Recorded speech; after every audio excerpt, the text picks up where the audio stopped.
તો કેમ છો વિદ્યાર્થી મિત્રો? આજે આપણે જોવાના છીએ ધોરણ 5 આસપાસ સત્ર 2 પાઠ નંબર 16 સ્વચ્છતા આપણું કામ.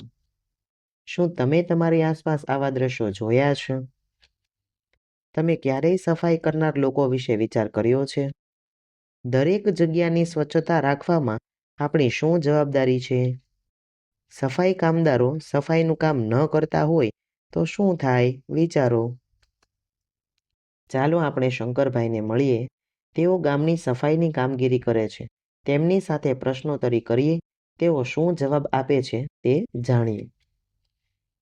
તમે સફાઈનું કામ ક્યારથી કરો છો? લગભગ 30 વર્ષથી. જ્યારથી મારા પિતાજી અવસાન પામ્યા ત્યારથી હું ગામની સફાઈનું કામ કરું છું.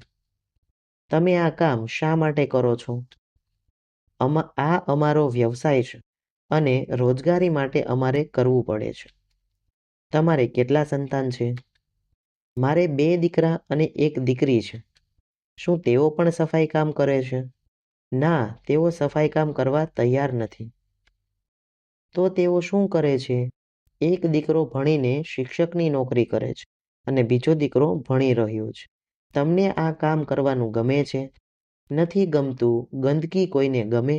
મને તો ભણેલા ગણેલા લોકોને આ રીતે ગંદકી કરતા જોઉં છું ત્યારે વધારે ગંદુ લાગે છે. ગંદકી કરે એને ભણેલા કહેવાય? તો હવે આ સફાઈનું કામ કોણ કરશે?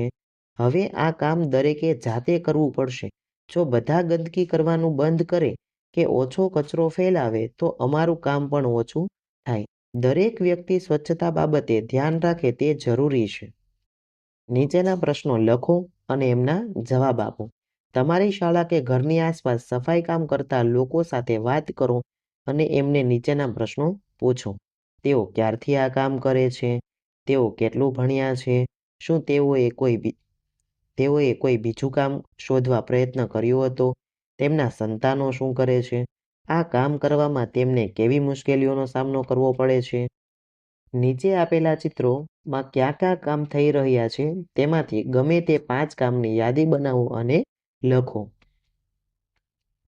ઉપરના ચિત્રમાંથી તમને 5 કામ કરવાનું કહેવામાં આવે તો તમે કયા 5 કામ કરવાનું પસંદ કરશો અને શા માટે? ઉપરના ચિત્રમાં દર્શાવેલા તમામ કામ કઈ રીતે ઉપયોગી છે? વિચારો.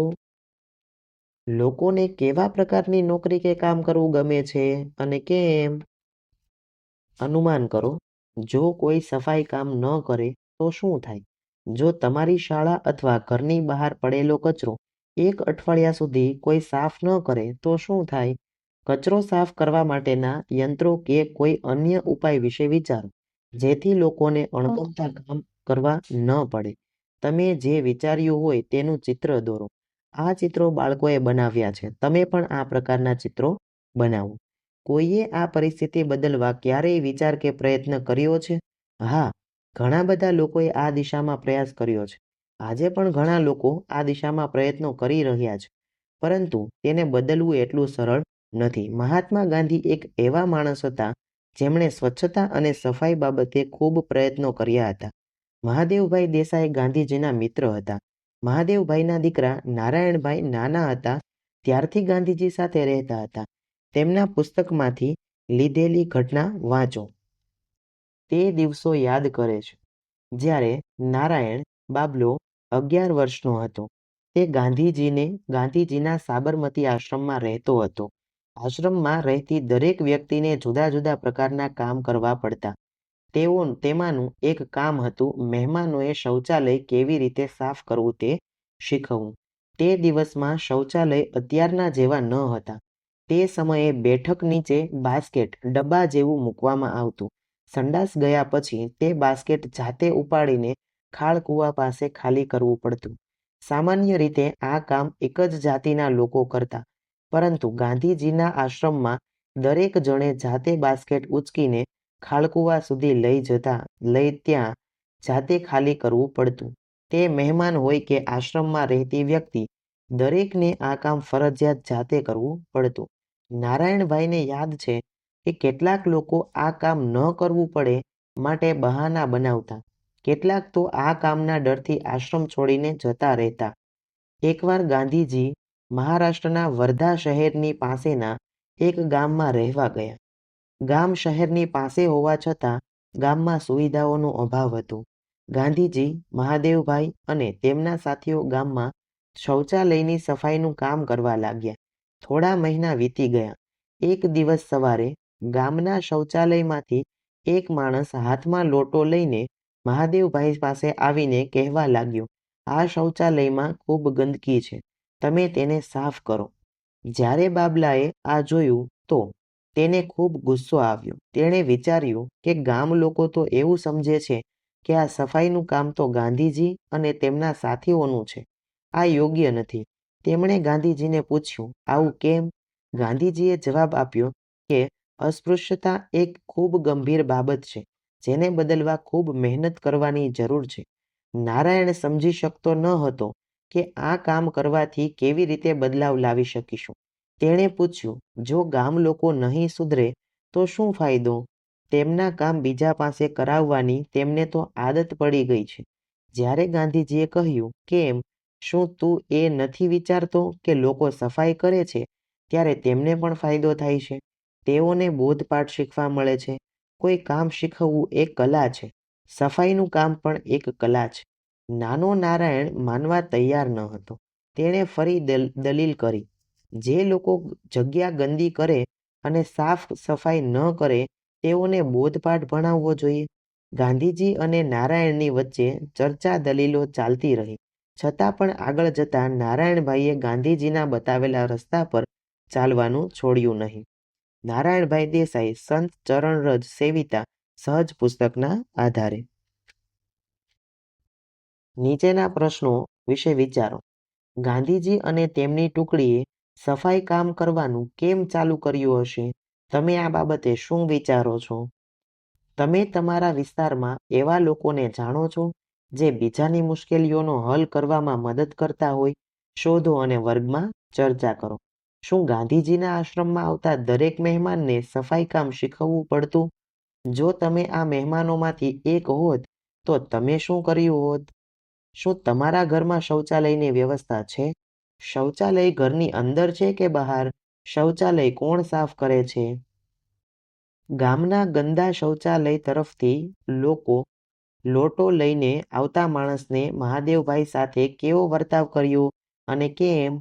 શૌચાલય અને ગટર સાફ કરતા વ્યક્તિઓ સાથે તમે કેવું વર્તન કરશો? લખો અને કહો. મળવા જેવા માણસ. નામ છે જગુભાઈ. વ્યવસાયે ખેતી કરે, પરંતુ તેઓ અનેક ગુણોનો ભંડાર. દરેક કામ ચોકસાઈથી કરે, ઝીણવટથી કરે. તેમની કામગીરી દરેકને ગમી જાય તેવી. જગુભાઈ સ્વચ્છતાના ખૂબ આગ્રહી. તેઓ અન્નનો બગાડ ન થવા દે. ગામમાં કોઈ પણ પ્રસંગ હોય, લગ્ન હોય, મેળાવડા હોય, ત્યાં તેમની હાજરી ફરજિયાત હોય. તેઓ સ્વચ્છતા બાબતે ખૂબ ધ્યાન રાખે. લોકો કચરો ગમે ત્યાં નાખે પણ જગુભાઈ જુએ એટલે તરત જ કચરો ઉપાડીને કચરાપેટીમાં કે યોગ્ય જગ્યાએ નાખી દે. ભોજન વખતે પણ થાળીમાં જો કોઈએ અન્ન બાકી મૂક્યું હોય તો પ્રેમથી ખવડાવે અને સમજાવે. અન્નનો બગાડ ન થવા દે.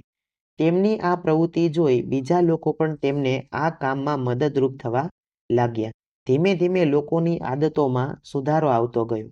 તેમના કારણે લોકો કચરો યોગ્ય જગ્યાએ નાખતા થયા છે. અન્નનો બગાડ કરતા બંધ થયા છે. તેમને ઘણા કહેતા, તમે આવું કામ શા માટે કરો છો? આવું કામ ના કરાય. ત્યારે તે કહેતા, આ કામ આપણા બધાનું છે. તમે નથી કરતા એટલે મારે કરવું પડે છે. જ્યાં ત્યાં ગંદકી કરવી તે સારી બાબત નથી. આમ તેમની સ્વચ્છતાની પ્રવૃત્તિથી ગામના બધા લોકો પણ આ પ્રવૃત્તિ કરવા લાગ્યા છે. આજે જગુભાઈની પ્રવૃત્તિને આજુબાજુના ગામમાં પણ યાદ કરાય છે. શું તમારા ગામમાં જગુભાઈ જેવા માણસ છે? તપાસ કરો અને તેમના વિશે માહિતી ભેગી કરો. જગુભાઈ પાસેથી આપણે શું શીખવા જેવું છે તે લખો. શાળાના વિદ્યાર્થીઓ જોડે ચર્ચા કરો. સીતા કહે છે, હું સીતા છું, આ ગીતા છે અને આ રાજુ છે.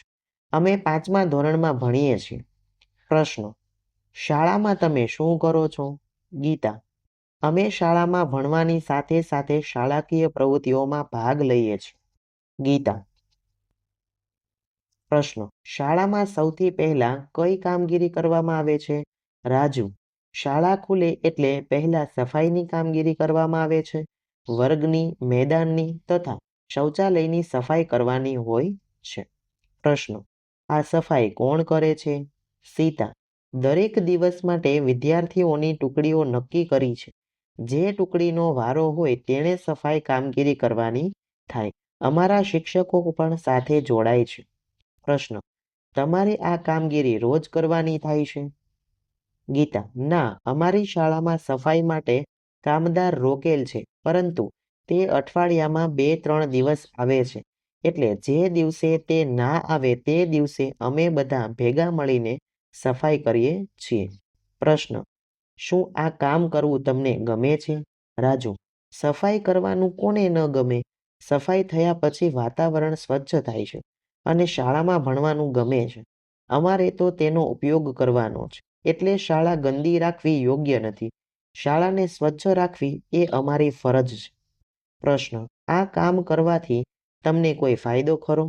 સીતા: હા, પહેલા અમને કચરો વાળતા મોટા સાવરણીથી વાળતા, પાટલીઓ અને ટેબલ સાફ કરતા, પાણીથી સફાઈ વગેરે કામ કરતા આવડતા ન હતા, પરંતુ મોટા વિદ્યાર્થીઓને તે કરતા જોઈ અમે પણ શીખી ગયા.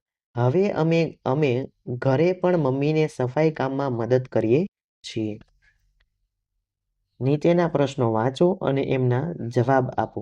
તમારી શાળાની સફાઈ કોણ કરે છે? શાની શાની સફાઈ કરવામાં આવે છે? શું બધા બાળકો બધી જ સફાઈ કરે છે? તમે શાળામાં કયા સમયે સફાઈ કરો છો? છોકરાઓ અને છોકરીઓ એક જ પ્રકારનું કામ કરે છે કે અલગ અલગ? તમારા ઘરે તમે કયા કયા કામ કરો છો? શું છોકરાઓ અને છોકરીઓ, પુરુષો અને મહિલાઓ દ્વારા કરવામાં આવતા કામ સરખા છે? શું તમે આમાં કોઈ બદલાવ લાવવા માંગો છો? તો કેવા પ્રકારનો? ચર્ચા કરો. શું સમાજમાં લોકો દ્વારા કરવામાં આવતા બધા કામને એક સરખી રીતે જોવામાં આવે છે? જો ના, તો કેમ? શું બદલાવ લાવવો જરૂરી છે? લોકોમાં સ્વચ્છતા સંદર્ભે જાગૃતિ લાવવા શું શું કરી શકાય તેમના વિશે વર્ગમાં ચર્ચા કરો. તમે શાળામાં જ સફાઈની કામગીરી કરો છો કે ઘરે પણ સફાઈ જાળવવામાં મદદ કરો છો? આપણે શું શીખ્યા? ગાંધીજી કહેતા કે